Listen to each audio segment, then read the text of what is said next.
Bom dia a você que está aí acompanhando o acampamento para músicos, que eu tenho certeza que você está amando, porque o acampamento está lindo, gente. Eu estava conversando com o Valmir agora há pouco, dizendo da sintonia que nós estamos nesse acampamento, como tudo tem se encaixado, como Deus tem falado ao nosso coração, como Deus tem nos animado, como Deus tem nos impulsionado a seguirmos em frente. E nesse momento, nós preparamos para que você também possa interagir conosco, para que nós possamos fazer aqui um grande bate-papo sobre dúvidas que nós temos em relação ao nosso trabalho na igreja, As mais variadas dúvidas. Todos nós aqui, sempre quando paramos para conversar, comentamos sobre uma pergunta, um comentário de alguém que falou: poxa, por que não isso? Por que isso? Como que eu faço para fazer determinada coisa? Como que eu faço para realizar determinada função? Então, nós preparamos este momento para fazer este momento de ensino, vamos dizer assim, mas super interativo. Você pode ver que eu não estou sozinho aqui. Quando a câmera abriu, você viu que tem outras poltronas, ou melhor, eu não estarei sozinho aqui, tem outras poltronas aqui.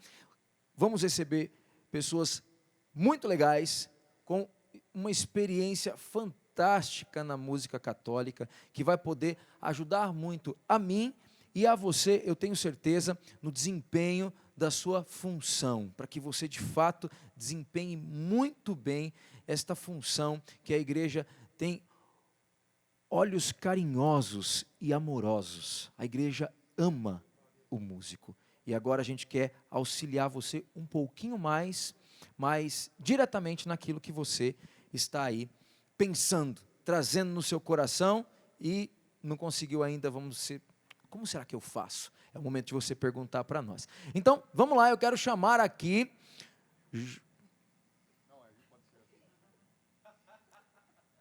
Liberdade é uma coisa boa, né, gente? Eu vou começar pelas damas, então. Juliana Moraes, pode vir para cá, então. Isso aí! Bem-vinda, Ju. Obrigada. Quero chamar aqui também Emanuel Stene.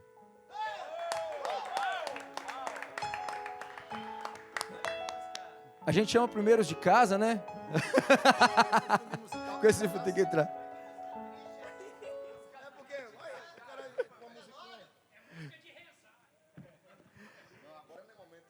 Agora é para rezar. Agora também eu chamo aqui, com uma gratidão imensa por tudo que ele fez já neste acampamento, Valmir Alencar.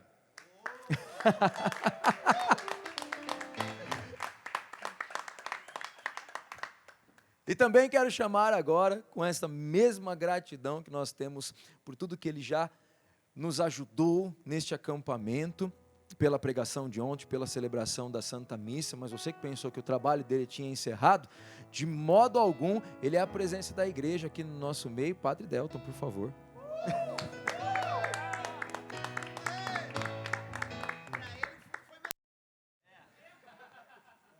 É para o padre, E o povo quer, é o padre e tal, então, Mas, gente, é isso. Estamos aqui, então, olha, é o seguinte. Bom, primeiro, bom dia para vocês, todos bem-vindos. Muito bom estarmos juntos aqui, Olha, gente, é um momento muito bacana, de você poder aí perguntar para a gente ao vivo. Estou aqui com várias perguntas já, mas estão abertas também as nossas redes sociais para você, Para quem acompanha o Juntos Somos Mais já está acostumado com isso, porque eu estou sempre com o celular na mão, recebendo a sua participação. Porém, hoje, nós vamos abrir aqui cada um o seu Instagram, tá certo? E a gente vai receber pelo Instagram a sua pergunta. Combinado? Então, o meu André Florencio CN está aí para você, tá certo? A última postagem que eu fiz no meu Instagram, você pode colocar nela mesmo, tá bom? A última postagem que eu fiz lá, eu coloquei um momento da adoração de ontem, você pode comentar nessa postagem aí, tá certo? E aí você manda a sua dúvida. Enquanto a gente vai conversando com aquelas que já chegaram, colocamos as caixinhas de pergunta aí. E o seu, Ju, qual que é? Fala pra gente. Juliana Moraes CN. Então, Juliana Moraes CN, Moraes, tá bom? E, Emanuel, qual que é o seu? Emanuel Estênio. Tudo junto, Emanuel Estênio. Já estou aqui fazendo uma postagem, você pode fazer a sua pergunta, vai ser uma alegria partilhar a vida, né? Porque o que a gente vai fazer aqui é partilhar a vida dentro do ministério, é claro, mas além do ministério, porque antes de ministro somos filhos, nós temos e ouvimos isso, né? E as nossas composições, elas vêm muito da nossa vida, né? A gente, claro, que compõe músicas, já estou respondendo pergunta, já compõe música, às vezes, diante de uma situação, a gente olha e compõe uma música olhando a dor do outro, mas muitas das nossas canções vêm da nossa vida, da nossa experiência. Então, também iremos partilhar a vida. Então, Emanuel Estênio, meu Instagram, faça suas perguntas aí também. E Valmir, qual que é o seu? Oi. Valmir Alencar, com W, por favor. Tem um monte aqui de perguntas. Olha aí. A cada pergunta, meu filho, Jesus. Só Jesus na causa. Muito bom. Eu gosto disso. E o Padre Delton?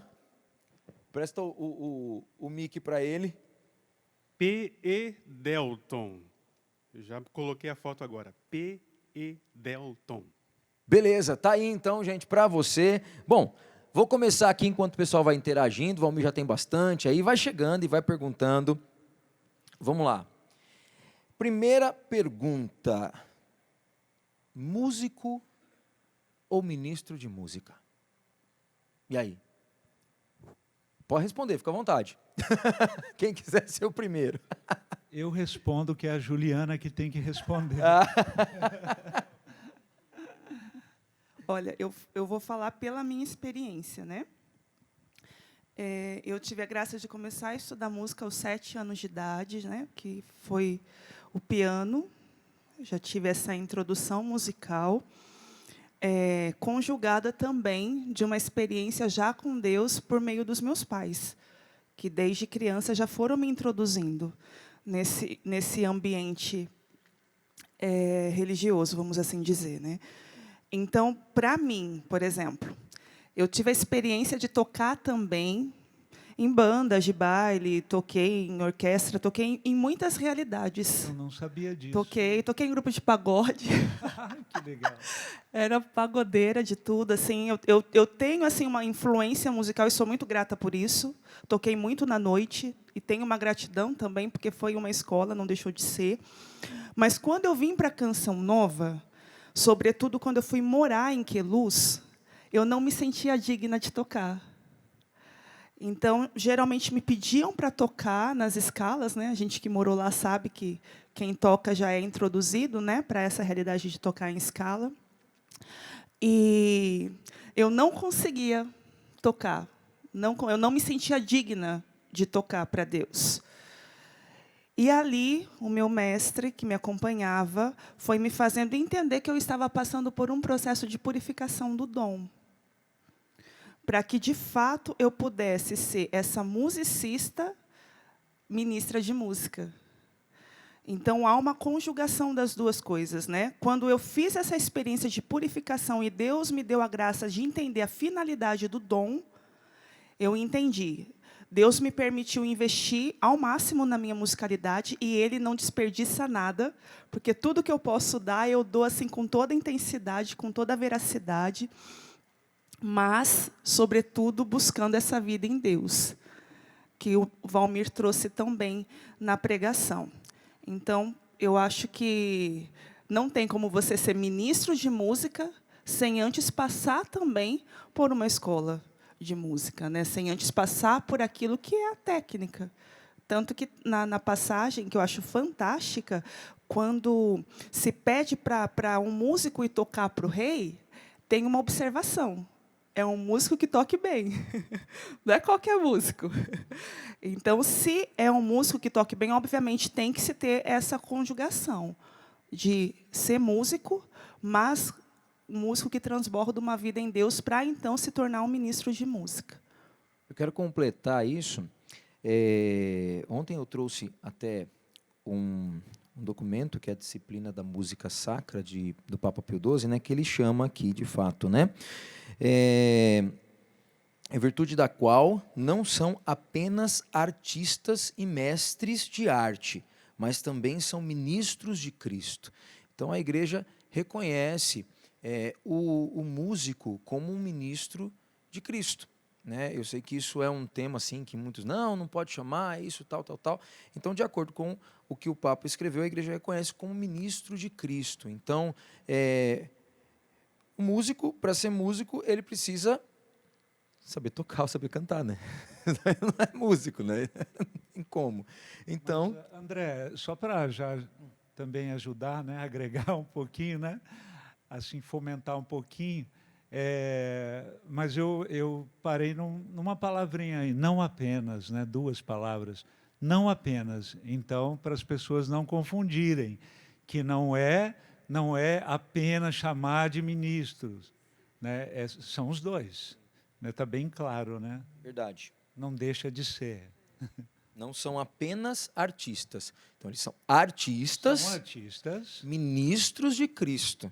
Isso é importantíssimo. Essa palavra ministro, ela tem um sentido muito forte para nós que estamos servindo o Senhor. É servo, é um servo. E se o servo pode oferecer algo com qualidade, louvado seja Deus. Então, o artista, trazendo todo o seu conhecimento, seu gabarito, sua história, sua vida, colocada a serviço. Por isso, ministério. Ministério vem de minister, que é aquele que serve. Do latim é o serviço. Que bom. E olha, complementando também uma coisa, eu por muito tempo fiquei pensando nisso que a Ju disse, né? Eu fico nos meus pensamentos aqui, né? E até que eu não encontro uma resposta, eu não paro, eu vou pesquisar, eu vou procurar e tal. E eu falei, puxa vida, a gente tem que ser músico, tem que saber o que está fazendo. Mas é aqueles que estão já numa idade muito avançada e ajudam na paróquia, né? Que já não tem mais aquela condição, ou talvez não tenha até uma condição financeira hoje. E aí, uma coisa que Deus colocou no meu coração é o seguinte: você precisa dar o máximo que você pode. Você tem que estar com a sua consciência tranquila. Eu estou dando tudo. Se a tua consciência não está tranquila, ou quando você vê a Juliana tocando, você fala assim, nossa, ela toca tão bem, eu toco tão mal. A sua consciência não está tranquila. Entendeu? Então você precisa ir um pouco mais. Aí você está dando tudo, né? Porque a gente às vezes fala assim, não, precisa ser músico, né? E precisa mesmo. Mas nem todos estarão no mesmo grau de conhecimento. Existem aqueles que são muito bem preparados e aqueles que não estão tão preparados assim. Mas você está dando tudo o que você pode? Tem gente que precisa entender que ele só consegue tocar música assim. E precisa estudar um pouco mais para tocar melhor. Então, estude um pouco mais para tocar melhor. Se não, faça muito bem o simples. E aí você fica com a sua consciência tranquila. Entendeu? Você não fica devendo nada. Porque é muito ruim quando um músico diz para mim, chega para mim e fala assim, mas eu toco para Jesus. E isso é uma desculpa para tocar mal ou para cantar mal, né? Isso é muito ruim, né? Então, mas vamos lá, vamos seguir. Vou trazer aqui. Posso trazer uma pergunta boa? Pode. Vou mandar lá, Emanuel. Olha aqui, muita gente já dando um retorno, feedback. Quero mandar um abraço para o pessoal. Mas tem uma pergunta que eu queria que o padre respondesse. Qual o itinerário de uma vida de oração para um músico? Acho que o primeiro passo, eu falei ontem na missa, é o encontro com Jesus. A partir do encontro com Jesus, eu serei capaz de me apaixonar pela palavra dele. A palavra do Senhor vai me levar para a igreja. Porque a palavra só chegou às nossas mãos porque a igreja católica, reuniu os livros e colocou em nossas mãos. E aí podemos rezar com a igreja. Os tempos litúrgicos são fenomenais. Esse tempo de Quaresma é uma espiritualidade própria. Depois do tempo de Páscoa, outra espiritualidade própria, né? Mas aí a pessoa pode também se inspirar em outras escolas de oração. A escola de Santa Teresa, a escola de São João da Cruz, a escola da renovação carismática. São vias de espiritualidade. Você tem que achar o seu lugar. Tem pessoas que não conseguem orar em línguas, não gostam de orar em línguas. Isso não faz da pessoa menos capaz da santidade. Pode-se aprofundar, por exemplo, numa espiritualidade monástica. Temos muitos leigos que não são de comunidade, não vivem espiritualidade de regra de vida, mas sabem viver com radicalidade os princípios do silêncio, da contemplação, da adoração, né? Então, é um caminho. É bem ampla a pergunta, o caminho da espiritualidade, mas o primeiro passo é o encontro pessoal com Jesus. Bom, vamos lá. Eu estou aqui, tem umas perguntas tão bacanas aqui. Eu quero fazer uma bem interessante, já na questão do serviço à Santa Liturgia, né? Pode colocar no Salmo palavras que não estão contidas no texto? Liturgicamente, não.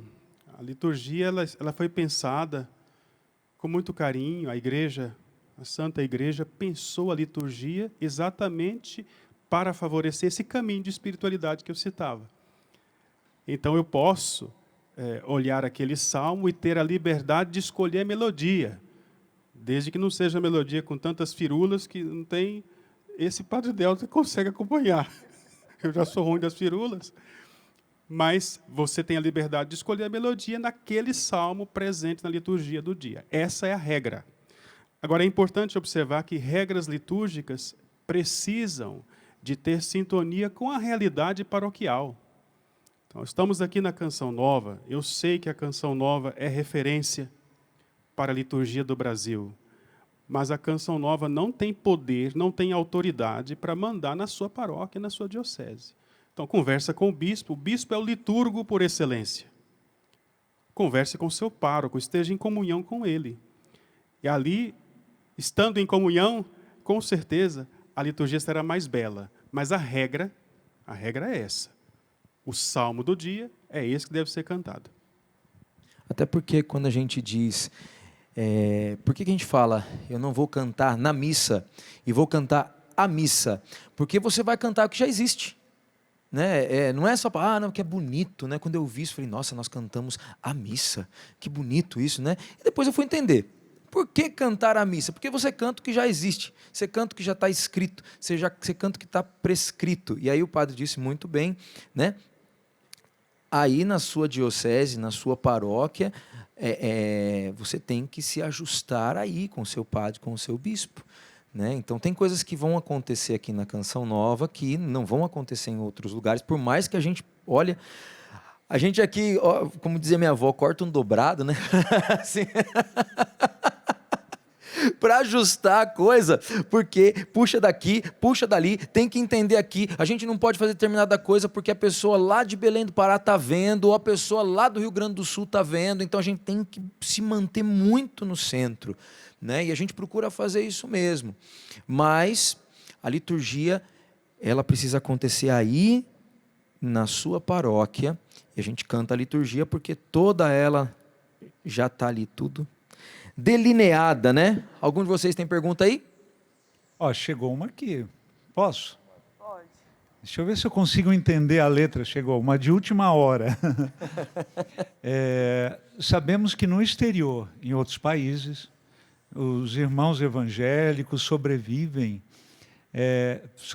bem pela música ministrada com a igreja, está dizendo assim, né? Na igreja. No caso do Brasil, os músicos católicos conseguem também viver da música. Eu acho que a pessoa está dizendo, por exemplo, Estados Unidos, às vezes, né, tem... mesmo na Europa, né, Manuel, se paga músicos para tocar até na missa. Tem essa realidade em outros países, né? Não faltam músicos profissionais que encantam assim, né, quando tocam e cantam, corais e tudo, vamos dizer assim, remunerados. Aí a pessoa está aqui em dúvida, né? E aqui no Brasil, né, como católicos, né, tem que ver a realidade de cada país, né? Mas não sei se vocês quiserem responder sobre isso. Eu só acredito assim, por exemplo, ao mesmo tempo que eu não posso dizer que está errado, porque não é a nossa realidade no Brasil. É a realidade de outros países. Envolve tanta coisa, não é só vida financeira. Envolve, o que eu posso dizer? De um país para o outro tem muita diferença. Isso, me ajuda aí, Manuel. É cultura, o que mais que tem? A história. Os Estados Unidos têm essa prática, né, em muitas paróquias, que até os catequistas recebem uma ajuda. O Vaticano, o coral do Vaticano, as pessoas que cantam no coral do Vaticano são remuneradas. O maestro, que é formado, que é um padre. Então, tem toda uma história. Eu acredito e espero que um dia o Brasil também chegue lá. Nós vamos chegar lá. Já temos exemplos de lugares no Brasil onde as paróquias contratam um músico. Isso é real. Agora, temos que olhar o contexto do Brasil, onde nem todas as paróquias têm essa condição. E aí é que despontam os grandes santos, que oferecem o melhor de si, como o André dizia, na gratuidade própria do servo, né? Com isso, não quero dizer que a pessoa tenha que passar fome. O Rafael Caniza escreveu aqui para mim assim, até emendando aqui essa situação. Como o músico deve viver neste momento de perdas, de prevenção, de solidão e também de privação financeira? De muitos que vivem da música. É o grande desafio que nós todos estamos aprendendo a responder. Porque a última grande pandemia aconteceu há 100 anos atrás, a igreja aqui no Brasil tinha outro contexto, a igreja no mundo tinha outro contexto. Então agora, graças à comunicação digital, muita coisa melhorou, muita coisa facilitou para nós, mas ainda estamos aprendendo a responder isso, e aí precisamos de humildade. Quiçá, quem dera, no Brasil tenhamos pessoas que sejam contratadas para isso, né? Sim, mas, padre, como fica? Porque eu tenho certeza que está na cabeça de muita gente. De graça recebeste, de graça dai. Como fica isso, né? Eu sei que tem alguns, até padres, que já disseram isso, mas eu tenho... Tudo bem que eu estou colocando a questão, né? Mas para juntar aí com a partilha sobre esse mesmo assunto... Eu sempre falo para alguns músicos, né, ou para algumas pessoas que dizem de graça recebeste, de graça dai. Quem disse que foi de graça? Eu acredito que a palavra de Deus fala de graça, né, a gratuidade do dom. Né, nós recebemos de graça. Né? O de graça dai, eu entendo que, por exemplo, se fosse aplicar para todos, o médico é uma bênção, é bênção de Deus. Assim como a música é uma bênção para as nossas vidas. Mas e aí? Né? O médico também tem que trabalhar de graça? Ele tem o dom. Como que a gente faz com isso?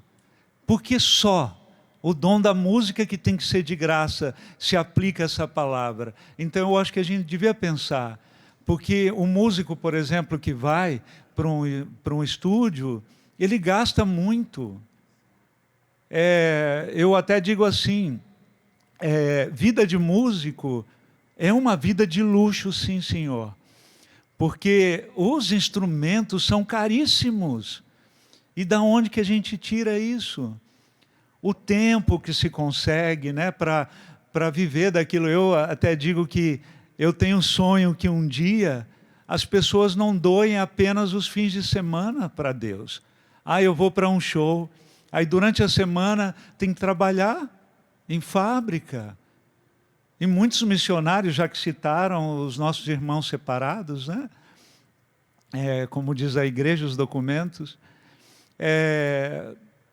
tem muitos que vivem inteiramente na missão, estudam, fazem faculdade, sabem falar francês, inglês, se aperfeiçoam para ir para outros países, e nós? As mulheres continuam tendo o sonho do quê? De serem esposas, as mulheres católicas. Isso não está errado também, mas eu acho que faz a gente pensar. Tem muitos homens que não têm o sonho mais de serem missionários. E aí sobra para algumas comunidades, alguns sacerdotes. Então, eu sei que me alonguei um pouco, mas eu me empolguei no tema, né? Mas eu acho bonito isso, porque na segunda carta de São Paulo aos Coríntios, dentre vários temas que ali é abordado, um dos principais é justamente a ajuda financeira para as comunidades. É quando Paulo faz a coleta para os irmãos de Jerusalém. E é interessante que ele vai mostrando para as pessoas que é justo dar financeiramente para aqueles que nos sustentaram espiritualmente. Então, desculpa, Emanuel, desculpa, só um parênteses. Então, é injusto a pessoa pegar só um versículo e achar que é aquilo. Claro, é claro. Então, se você pegar toda a carta, a segunda carta de São Paulo aos Coríntios, faço um convite para você. Medite, leia. Você vai perceber que São Paulo vai ali convidar a comunidade, e comunidades às vezes mais abastadas, mais ricas, e dizer, olha, aquela comunidade que é mais pobre, eles deram o que tinha, e vocês têm mais condições, vocês também têm que dar. No mínimo, o que aquela comunidade que é pobre deu. E aí é interessante isso, porque ele vai dizer, é justo, eu estou dizendo em minhas palavras, claro, mas é mais ou menos nesse sentido, o padre pode me corrigir, mas ele diz, é justo que a gente ajude financeiramente aqueles que têm nos ajudado espiritualmente. Então, é preciso ter esse pensamento hoje. Né? É preciso ter... me permita entrar numa situação, porque hoje, às vezes, nas nossas igrejas, tem os melhores sons. A gente gasta muito para ter um grande equipamento. Vamos dizer que... Né, vamos dizer, mas não paga um músico para tocar. Então, do que adianta você ter ali, vamos supor, eu não sei tocar guitarra. O que adianta eu comprar uma guitarra de 10, 15 mil, na minha mão não vai fazer nada. Mas uma guitarra de R$1.000, com todo, né, na mão do Jonas, vai sair um som maravilhoso. Então, a gente precisa, de repente, olhar mais para isso nas nossas paróquias, na nossa igreja, rezar, e a partir de nós, é como o padre está dizendo, estamos caminhando para isso. Às vezes, você trabalhar quem está atrás, quem produz. Do que adianta você ter um canhão, né, para tirar um passarinho, como se diz, né? Então, às vezes, você compra aquele som de 1 milhão, mas não é incapaz de pagar um operador de áudio profissional. Bota qualquer coisa. Como é que o cara vai operar aquele áudio ali? Né? Então, às vezes, o cara com um violãozinho simples, mas um grande profissional, né, ele tira uma musicalidade, ele embeleza a liturgia. Então, isso é importante, porque, minha gente, às vezes dá dó. Eu sei que muita gente faz isso com carinho, mas, às vezes, dá dó a gente participar de missa, às vezes, em alguns lugares, que são mal cantadas. Né? As pessoas estão ali, estão dando o seu melhor, ou não, estão dando o que sobra, mas é porque falta justamente disso um incentivo, não é? E um incentivo financeiro também, porque é um sustento das pessoas. A música é uma missão, mas também é uma profissão. Né? É uma profissão. E aí que entra num tema que quero colocar aqui já, muitas perguntas são essas aqui, né? E uma delas é assim, por exemplo, colocou, olha, o Cláudio, eu sou músico da noite e participo também do grupo de oração. Né? Estou no início da caminhada, mas pela graça de Deus quero servir cada vez mais inspirado pelo Espírito Santo. Então aqui ele não fez uma pergunta, mas é entendível que, poxa, eu estou na noite e queria tocar mais para Deus. Eu queria sair, e aí? É um dilema de muitos músicos, né, padre? É um dilema de muitos músicos. Por quê? Porque não encontra justamente abertura em lugares para viver da música só de Deus. Né? Isso é um dilema muito grande de muitos irmãos, que eu acompanhei e acompanho aqui na Canção Nova. Muitos se aproximam de nós, porque, graças a Deus, nossos músicos são contratados. Há muito tempo já, a Canção Nova faz isto. Né? E muitos viveram essa experiência de encontro com Deus e falaram, olha, não me agrega mais aquele ambiente que eu estou, eu gostaria de servir a Deus integralmente. E graças a Deus, há uma abertura, mas não há vaga para todo mundo, nem todos que querem. Né? Então, é um dilema. Então, que, oxalá, as nossas paróquias cada vez mais se abram a isso. No mínimo, a ajudar a comprar um cordeamento, que às vezes não é nem um instrumento que é caro. Uma corda de violão é R$150. Você está entendendo? No final de semana passada, eu quebrei 2 cordas de violão. Eu toquei uma semana aqui sem uma corda do violão. Né? Comprei agora, vou trocar. Segunda-feira eu vou tocar com acordamento completo. Deus forte e mão forte também. Né? Mas isso de violão, imagina de um baixo, de guitarra. A manutenção de um teclado. Então, tudo isso tem um custo. Né? Então, aqui eu oro e peço mesmo que os nossos sacerdotes se abram a isso cada vez mais. Contrato pelo menos um e vai ali. E aos poucos, né? Fala, Juliana, sei que você está dominando esse tema aí. Não, é porque várias das perguntas que chegam de forma repetida, as pessoas querem saber como se tornar um músico aqui na Canção Nova, né? Eu vejo como que as pessoas sonham com isso. E eu sempre falo para os meninos da banda que é um privilégio para eles e para eles ter também essa consciência de eleição. A gente estava conversando no intervalo, o Nato dizia que ele demorou 10 anos aqui para ser contratado. Foram 10 anos ali de luta. Se a gente for consultar o Lucão também, que ficou um tempo fazendo voluntariado, tantos que passaram por essa experiência, e a gente foi entendendo que há uma eleição de Deus. Né? Hoje nós trabalhamos com 3 bandas, então são 3 músicos que preenchem cada uma dessas bandas, né, nesse formato de contrabaixo, guitarra, piano. 4 músicos em 2 bandas, e 3, e a Juliana Moraes em outra banda.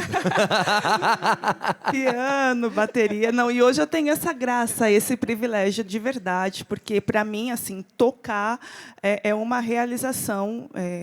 A Verinha fala muito para a gente aqui na Canção Nova do nosso colorido dentro do carisma, né? Daquilo que é a nossa cor. E eu não tenho dúvida que a música é o meu colorido na Canção Nova. Então, poder tocar, para mim, é um privilégio.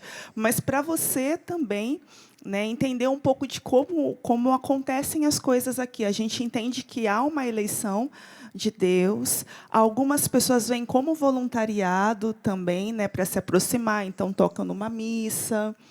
Né, ou até, às vezes, quando um músico está de férias, vem alguém para nos ajudar. Mas, para você entender, hoje também na Canção Nova nós vivemos essa realidade de pandemia também, então a gente não está contratando músicos hoje.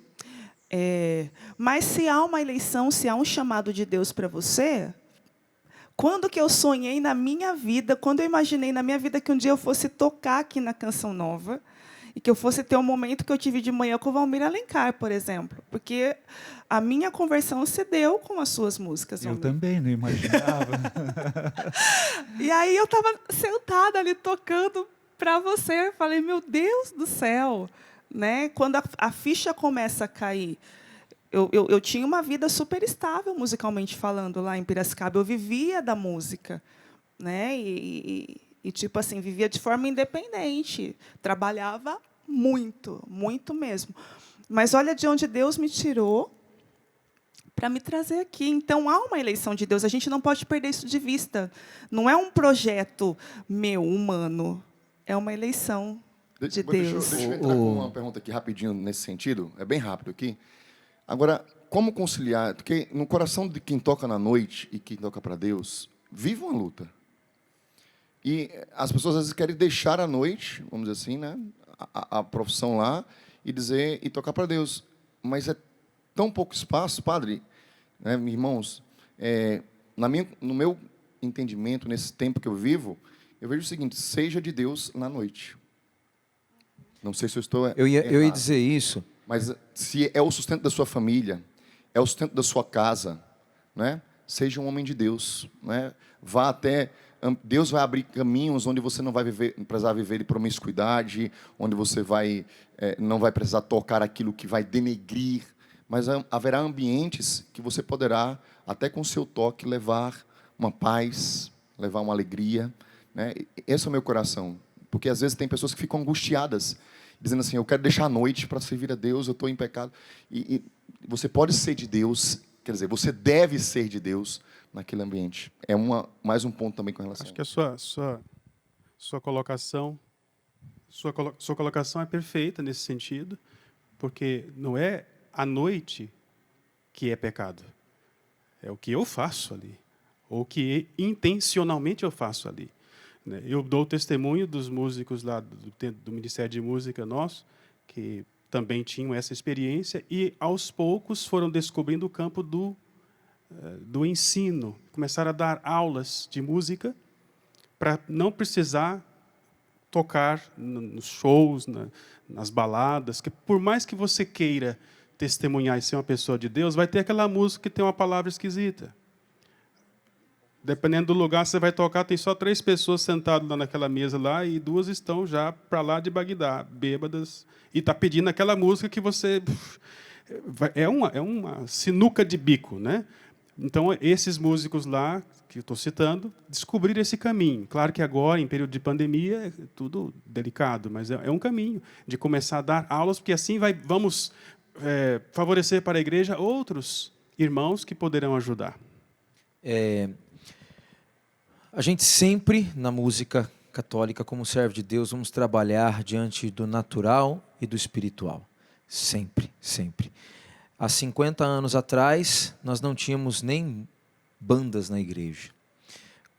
50 anos depois, nós temos um trabalho magnífico na música católica. Vou ser exagerado, tá? Daqui a 50 anos, quantas bênçãos nós vamos colher. Porém, na vida da igreja é assim, uns plantam e outros colhem. Né? Então, talvez essa nossa geração não vai ver isso acontecer. Por ora, faça isso. Seja de Deus aonde quer que você esteja. Nós gostaríamos muito que fosse diferente, mas não é, infelizmente. Né? Sabemos de toda a teoria, mas infelizmente não é. Então, seja de Deus. Eu posso fazer aqui uma outra pergunta só para a gente dar uma girada, que a gente tem 30 minutos, aí se a gente puder agora, se for bem assim, papum, papá, e a gente responder o máximo possível. Desafio, né? Está chovendo pergunta aqui para a gente assistir. Gente, é o seguinte, tem uma aqui bacana, de coisas bem práticas, assim, que a gente pode solucionar um pouquinho mais rápido. Vamos lá. Canto nas missas. Queria saber o que fazer para que a minha voz não fique rouca. Estou sentindo a minha voz rouca. Você está sentindo a minha voz rouca como a minha hoje? Ou isso acontece sempre, né? Tem uma diferença. A gente pode até aumentar as perguntas aí, André, fazer um compilado, porque eu vejo que o nosso público também é um público que atua muito na Santa Missa. Verdade. Então, tem gente perguntando sobre o repertório para a missa, se é necessário estar de encontro com a liturgia do dia a dia, como que a gente se prepara, como que a gente pensa em fazer os salmos, enfim. Né? Mas, começando com a parte de não ficar rouco. Primeiro, que o cantor ele tem que entender que ele é um instrumento. Então, da mesma forma que o instrumentista ele tem o zelo pelo instrumento e cuida do instrumento, tem toda uma manutenção, o cantor ele precisa também ter esse zelo com as suas pregas vocais, que é o seu instrumento de trabalho. Então, muitas vezes o cantor já chega em cima da hora, com um desgaste vocal, principalmente se a pessoa fala muito, não toma água, não tem um bom repouso, uma boa alimentação, isso tudo conta muito, e não tem o hábito de aquecer a voz, de fazer um exercício de respiração. Então, muitas pessoas não têm a consciência desse músculo maravilhoso chamado diafragma, que é a musculatura fundamental que tira toda a tensão da prega vocal quando você canta. Então, muitas pessoas, quando cantam, faz uma pressão terrível nas pregas vocais, né? Que você vê a veia aqui saltando, muitas vezes, justamente porque concentrou toda a força aqui. Quando, na verdade, o cantor que tem a consciência de que é um instrumento, ele distribui essa força, essa energia na hora de cantar nas partes do corpo. Então, você tem a consciência do seu abdômen, você tem consciência das suas pernas, você tem consciência dos seus braços, você se vê como um instrumento. Então, por exemplo, falando pelo coral Canção Nova, né, que muitas pessoas acabam perguntando. A gente nunca canta sem antes aquecer. Então, como é o nosso trabalho com o coral, que se tornou uma escola aqui para a gente? Primeiro, a gente começa rezando, fundamental, porque a gente tem que entender que a gente está reunido em nome da Santíssima Trindade. Então, a gente reza, depois a gente faz relaxamento corporal, porque talvez você tenha tido um dia muito tenso, você chega com dor de cabeça, enfim. Então, a gente faz esse trabalho também, né, de descansar o corpo. Depois a gente prepara a respiração, faz os vocalizes para depois cantar. Então, veja bem, eu faço toda uma preparação do meu corpo para eu entender o que eu vou fazer. Muitos cantores acham que cantar é abrir a boca só e pronto. Então, você está caminhando, de fato, para um desgaste vocal, para desenvolver um nódulo, uma fenda, qualquer coisa do tipo, porque você ainda não entendeu que você é um instrumento. Então, essa é a primeira coisa.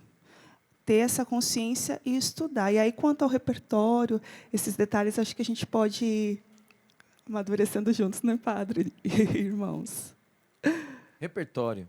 E aí? Começamos por onde? Do final para a entrada, da entrada para o final. Vamos ser bem rápido aqui, né? Você tem que escolher, primeiramente, você tem que ler a liturgia do dia, você tem que saber que tempo você está, tempo quaresmal, tempo litúrgico. Até a composição da melodia do salmo tem que basear diante disso, você não pode cantar um salmo alegre. Se a leitura lá pede misericórdia, né? Geralmente a gente coloca em tom menores aquilo que é mais intimista. Então, você tem que estar atento a isso. Então, sendo bem prático e é bem amplo, a gente pode, nas nossas... Como a gente tem pouco tempo, tem tanta pergunta, acho que individualmente a gente depois pode responder algumas coisas. Mas o repertório, o básico é isso, minha gente. Né? Você olhar a liturgia, o tempo que você está vivendo, né? Comum, se é uma festa da igreja, se é uma missa dedicada a Nossa Senhora, conversa com o seu sacerdote, né? Conversa antes da Santa Missa, fala, padre, eu pensei nesses cantos, o que é que o senhor acha? Legal, coloca isso aqui, eu não vou cantar o ato penitencial, eu vou cantar. Então, há um diálogo com o presidente da celebração e escolha canções que tenham a ver com o tempo que você está vivendo e com a liturgia do dia. Então, se a leitura, por exemplo, da palavra fala do bom pastor, então cabe ali a música Pelos Prados e Campinas, um canto de comunhão, por exemplo. Né? Então, sempre olhando para isso, para não cantar músicas da moda que não tem nada a ver com a liturgia, né? A não ser que o presidente da celebração peça. Deixa eu fazer uma lista aqui bem prática no quesito de liturgia. Vamos lá. Canto de entrada, antífona de entrada. Tua base para fazer isso. Claro, dentro disso que o Emanuel já disse, né? Que tempo litúrgico você está, que espaço, quem é o público que está ali e o que o teu padre quer. Né? Isso é muito importante, tá bom? Então vamos lá. Canto de entrada, antífona de entrada. O que ela diz? Pode se basear por ali. Ato penitencial, preste atenção no rito. Você tem o ato penitencial e o Kyrie, são duas coisas diferentes, que se unem na terceira fórmula, Senhor que viesse salvar, tá bom? Vou deixar aí para isso aqui, é um material lindíssimo para você descobrir, tá bom? Ato penitencial é uma coisa, Kyrie é outra coisa, tá bom? São duas coisas que estão juntas ali, que se unem na fórmula 3, Senhor que viesse salvar, e as outras tantas fórmulas.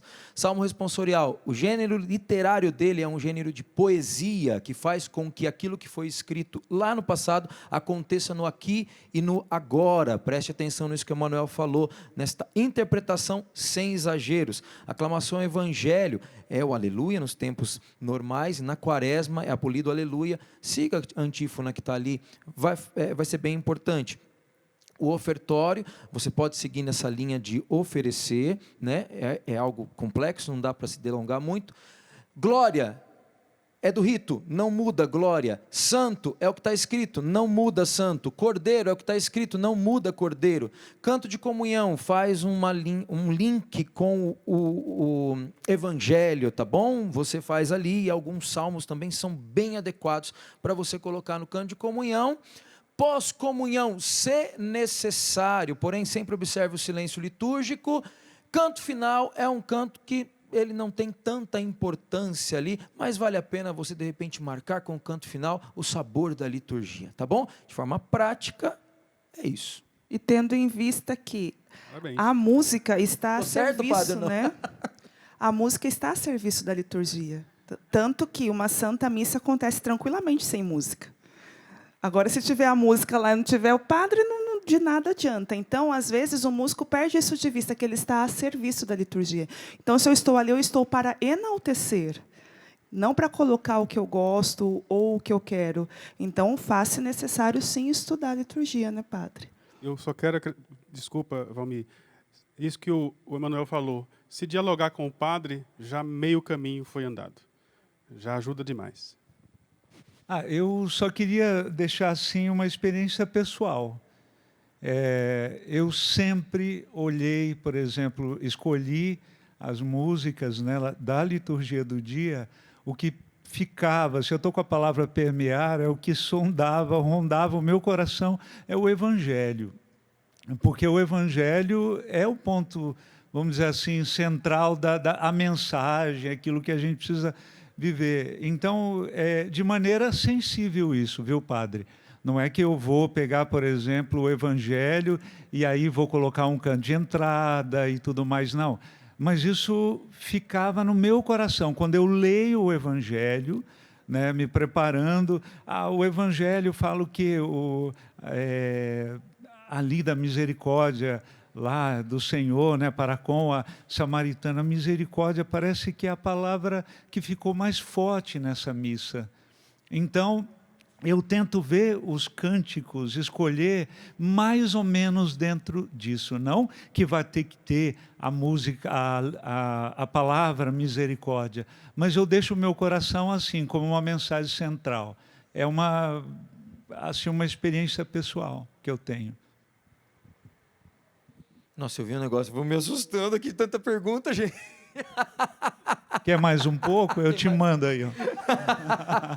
Tem uma pergunta aqui, que é muito interessante também de liturgia. A bateria entra neste tempo litúrgico da Quaresma? Eu vou começar respondendo aqui, porque nesse ano a gente fez uma experiência um pouco diferente aqui na Canção Nova. Você pode ver que as missas aqui estão com a bateria, né? O nosso vice-reitor do santuário nos deu essa permissão, só que nós fizemos o quê? Nós mudamos o jeito de tocar. Então, você vai escutar a música de uma outra forma. Então, você pode tocar piano na Quaresma e tocar como se você estivesse na Páscoa, né? Tocar violão como se estivesse na Páscoa, né? Muda o jeito de fazer. Então, se a gente for entrar nessa questão de bateria proibida ou não, isso vai dar uma polêmica danada. Mas é mais ou menos por aí, padre? A chave é sempre aquela de estar em comunhão com a orientação litúrgica da diocese. Porque existem dioceses que têm o diretório litúrgico. E então, se você quer caminhar em comunhão com a igreja, se você quer ser igreja, procure saber. O nosso bispo emitiu o documento como diretório litúrgico, conheça-o. Não emitiu, converse com o padre. Vai dialogar com o padre. Quando o André falou a respeito de antífona, pode ser que a pessoa não saiba o que é uma antífona. Então, tem a liturgia diária, aquela frase, aquele versículo bíblico que está em cima, já vai dar o tônus de toda a celebração, que vai se somar ao que o Valmir falou. Mas a chave é dialogar com o presidente da celebração, porque ele estudou a liturgia. Ele está preparado para aquilo, ele talvez não está preparado para cantar, nem para tocar. Então, você vai ajudar a fazer essa junção maravilhosa que nós aqui partilhávamos a respeito do embelezamento da liturgia. Eu tenho uma crítica. Cabe crítica? Cabe. Vinda de Bom, você, pode fazer. Não, a gente tem que ser muito sincero, né? Eu também acho que tem que ser assim, seguir aquilo que a igreja local diz, né? O bispo diz. Acho que a gente tem que seguir. Se tem que ter bateria, se ele não se importa, tudo bem que tenha, vai da igreja local ali. Mas eu só queria deixar essa crítica para que os que cobram os músicos de não tocar bateria, as pessoas, os líderes, né, que cobram de não ter saxofone, não ter contrabaixo, então, por favor, quando forem gravar as músicas para a Quaresma, gravem do jeito que tem que ser. Porque é muito ruim. É muito ruim. As músicas são apresentadas para a gente com saxofone, bateria, baixo, tudo, coro, vozes, e chega para a gente tem que tirar e não pode fazer. Então, essa é a minha crítica aos líderes. Muito bom. Deixa eu fazer uma pergunta aqui para a Juliana. Aqui, ó. Você acha que as crianças podem ser influenciadas para a música ou nascem com o dom? Eu já complemento essa daí também. Já põe no... É uma pessoa que não tem o dom da música, teoricamente, ela pode aprender música? Vamos lá. Obviamente que quem tem o dom vai aprender com mais rapidez, com mais facilidade. Então, eu vou dizer por mim e pelo meu irmão. Meu pai já tinha esse projeto de, quando nós entrássemos na fase de alfabetização, que nós estudaríamos música, né? Então, por exemplo, O meu irmão, no caso, ele tinha um ouvido absoluto desde criança. Meu pai pegou o cavaquinho, tocou uma música lá para ele, e quando o meu pai ia passar o cavaquinho para ensinar ele a tocar, o meu irmão já pegou e reproduziu o que o meu pai fez. Isso com 7, 8 anos de idade. Né? Para quem não sabe, o ouvido absoluto a pessoa já tem o registro das notas musicais no cérebro, então ela consegue reproduzir imediatamente o que ela ouve. Então, no meu caso, eu fico até pensando, né, se eu não tivesse tido esse incentivo do meu pai desde criança, se eu fosse começar a estudar depois de adulta, se eu iria desenvolver da mesma forma que eu desenvolvi estudando quando criança, porque a criança ela tem essa mente fresca, não tem preocupação, então ela aprende muito rápido. O que eu acho que a gente precisa tomar cuidado é não exigir da criança uma postura de adulto. Porque a criança ela é criança. A criança ela quer brincar. Então, a música para a criança não pode ser uma imposição. Tem que ser algo lúdico. Então, o pai, no mínimo, e a mãe precisa estimular a criança a ouvir música de qualidade, música instrumental. Porque a música instrumental ela tem um poder de trabalhar a inteligência, a criatividade da criança de uma forma assim, absurda. Porque são muitos estímulos. Você coloca uma música orquestrada, ela vai ter ali uma gama de instrumentos de corda, instrumento de sopro, e ela vai ver aqueles instrumentos diferentes. E a coisa mais linda que tem é você ver uma criança que nunca assistiu uma orquestra vendo a orquestra pela primeira vez. Eu falo por causa da cantata de Natal, em 2019, que a gente trouxe orquestra, a gente fez uma coisa mais elaborada, e as crianças vinham assim, no final, para falar comigo, querer me abraçar, e elas viam os instrumentos assim, e elas se envolvem, e elas começam a tocar assim no ar, né? Tipo, elas começam a simular como se estivesse tocando. Então é um estímulo maravilhoso. Então você, papai, você, mamãe, o que eu aconselho você é incentivar o seu filho a ouvir música boa, sobretudo músicas melódicas, músicas que não tenham até letra. Começar com esse estímulo melódico, que estimula a criatividade, a inteligência da criança, a parte rítmica, a parte motora. Isso é muito bom. As músicas massificadas, e quando eu digo massificadas, são essas músicas populares, elas têm um perigo muito grande. Por quê? Porque elas são músicas meio que anestésicas. Você ouve sem ter que pensar. Você simplesmente absorve aquilo. Aquilo vai entrando na sua cabeça. Igual você está no supermercado, começa a ouvir algo que você não quer, daqui a pouco você está cantando aquilo sem querer cantar, porque o cérebro vai absorvendo. Então, sair dessa questão da música massificada e introduzir a criança nesse ambiente. E o adulto? Eu já dei aula, gente, para gente de 60 anos. E a realização dessa pessoa foi aprender a tocar uma música. Então, depende também do objetivo. Às vezes, a pessoa vai morrer feliz porque conseguiu aprender a tocar uma música. De repente, não vai tocar numa igreja, não vai tocar num casamento profissionalmente, mas vai se realizar porque aprendeu a tocar uma música. Então, depende também muito do objetivo, né? É uma prática a ser exercitada. Então, você pode aprender, sim. Muito bem. Valmir, faz uma pergunta, que eu sei que você já está cheio de perguntas aí também. Tem um monte de perguntas aqui. Já que o padre falou de firula agora há pouco, né? Aí uma menina está dizendo assim: por que ainda há tantos músicos que não sabem a diferença entre cantar num show e cantar na missa? É boa essa daí, padre. Boa mesmo. Cantar a missa.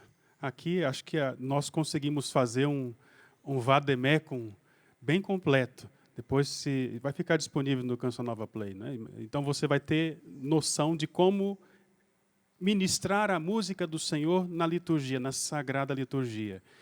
E aí, naturalmente, você vai saber o que cabe e o que não cabe. E o que é próprio de um show, de uma mostra.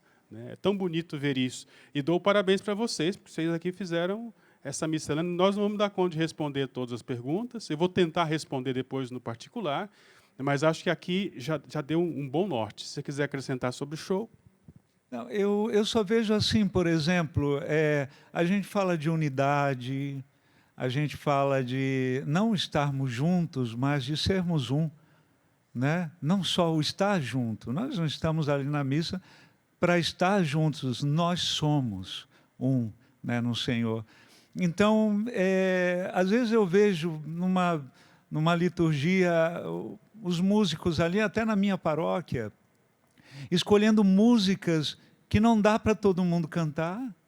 Não dá para cantar. Tem santo que só o santo mesmo para dizer, né, Santo Deus, porque é difícil. A gente não consegue, não é uma música intuitiva, e não porque eu estou ficando velho, daqui a pouco a Juliana vai dar aula para mim, que eu vou fazer 60 anos.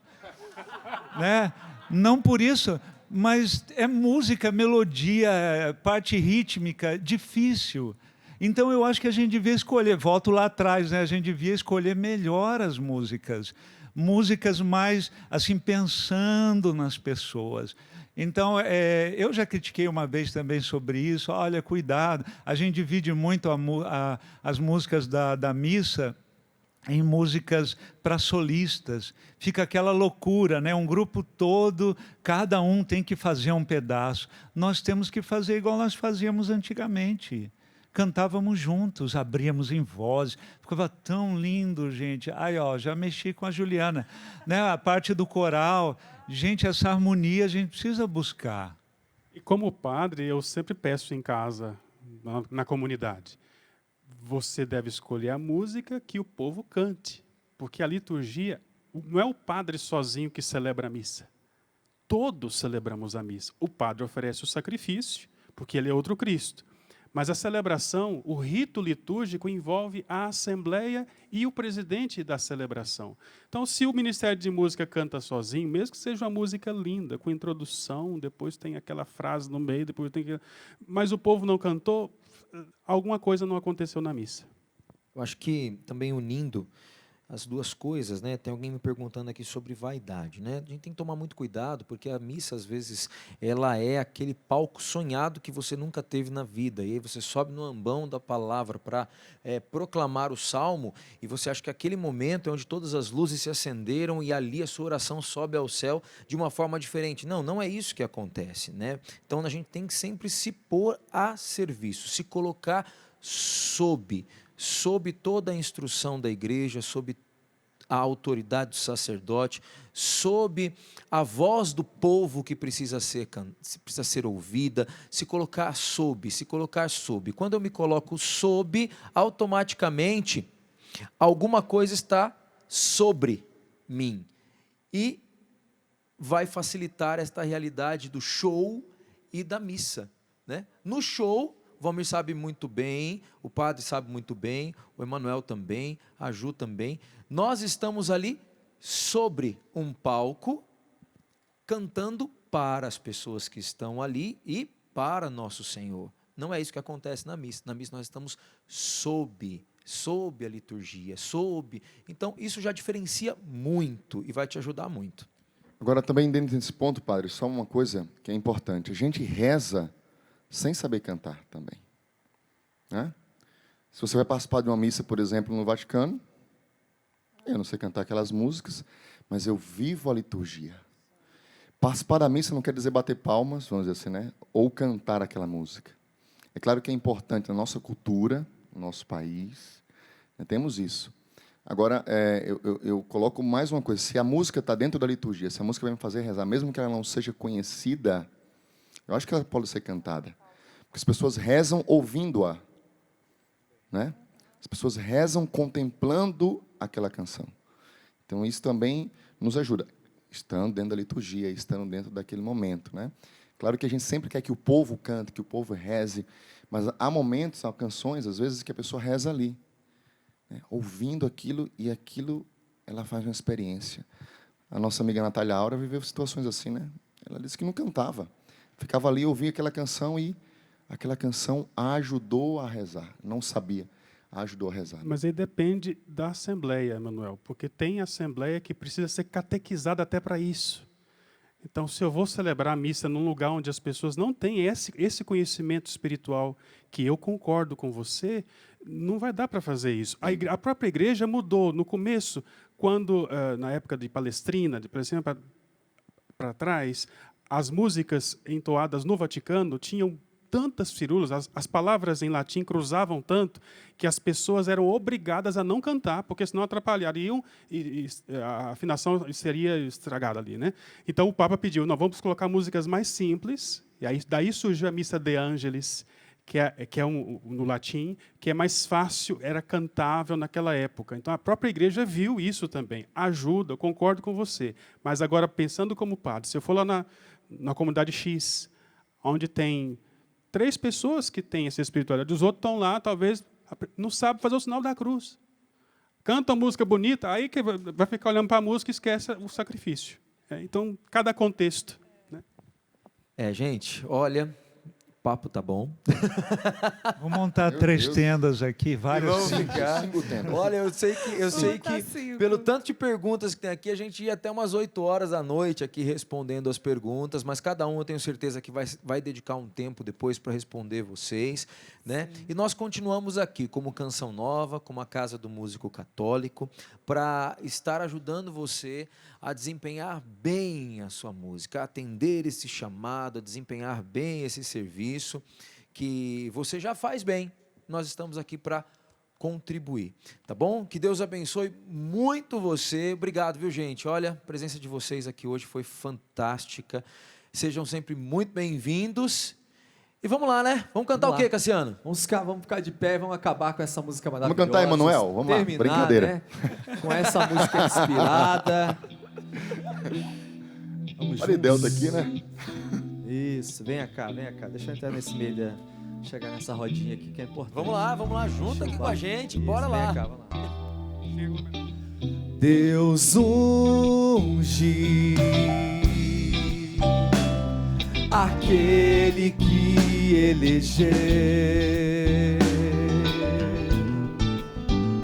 Deus unge aquele que elegeu. Com coragem e visão, capacita-o na fé pra cumprir sua missão sobre seu servo. Derrama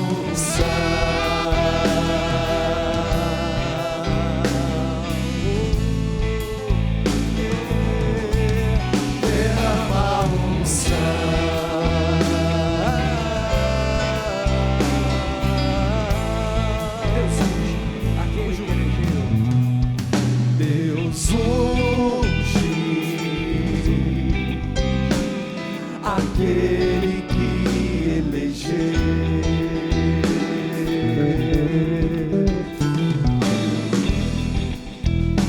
Deus unge aquele que elegeu.